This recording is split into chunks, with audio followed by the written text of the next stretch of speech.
유동규실록 3화를 보고 그때 김만배가 전화한 사람이 누구냐, 근데 신임 검찰총장이면 최동욱이네, 뭐 이렇게 얘기가 나오시는데, 최동욱 검찰총장이야 뭐 김만배가 통화하는 것 자체가 그거 자체로 뭐 문제가 있다고 할 수는 없잖아요. 3화에서 나온 내용 자체로는 문제가 될 수 있는 게 없죠 라고 제가 댓글까지 달아놨고, 그분을 향해서 막 뭐라고 마녀사냥을 하지 맙시다 이렇게 얘기는 해놨는데, 그런데 심심해서 이재명 최동욱을 검색을 해봤어. 그랬더니 뭐가 있냐면 2020년 5월에 밥 먹었네? 밥 먹을 수 있는데, 그때 두 사람의 신분이 재밌어요. 그 당시 이재명 대표는 선거법 위반으로 재판 중이었었고요. 2심 재판이 2019년 9월 6일에 있었고 3심이 7월 16일에 있었으니까 2020년 5월이면 선거법 재판 중일 때입니다. 그리고 최동욱 전 검찰총장은 옵티머스 자산운용 고문이었네?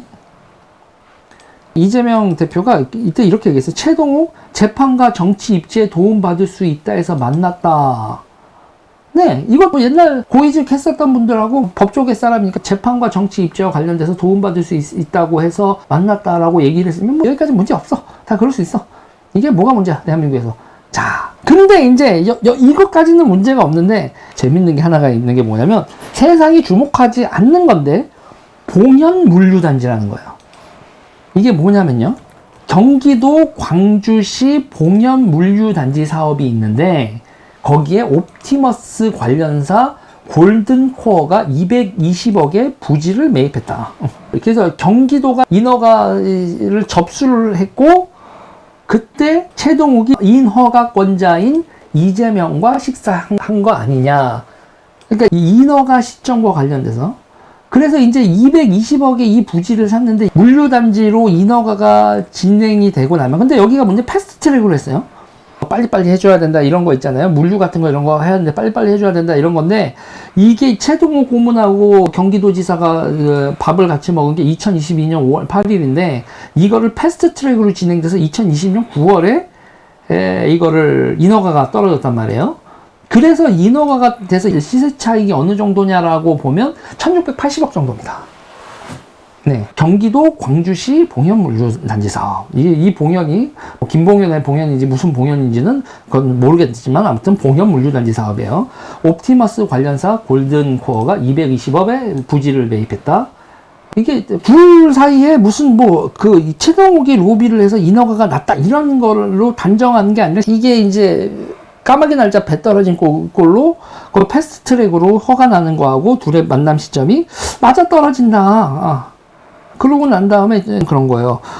이재명이 만약에 이게 대가가 있다면 서로 무슨 거래를 했을까? 최동욱은 뭐를 얻었고 이재명은 뭐를 얻었을까? 둘이 그냥 밥만 먹었을까? 아니면은 뭔가를 거래를 했을까? 물음표가 빡빡빡빡 찍힌다는 거지.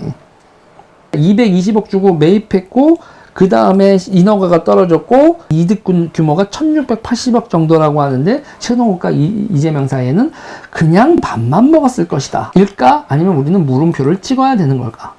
자, 이 봉현 물류단지와 관련돼서 수익자가 뭐 유현권 스킨앤스킨 고문이다, 옵티머스가 뭐 어쨌냐, 그래서 이 경기도가 사업 신청을 다시 반려한다, 뭐 한다 이렇게 막 나오고, 사업 시행자인 골든코어 대표이사 정영재는 대법원에서 징역 9년 확정이 나온다 이렇게 되면서 이 사업이 온전하게 가지는 못했는데, 이런 인허가권을 관련돼서 어떤 얘기들이 있었는지는 물음표를 찍어놔야 된다. 지금 우리가 보고 있는 뭐 4대 사건 외에도 이 봉현 물류단지도 혹시 알고 계신 분들이 있으면 제보해 주시면 감사하고요.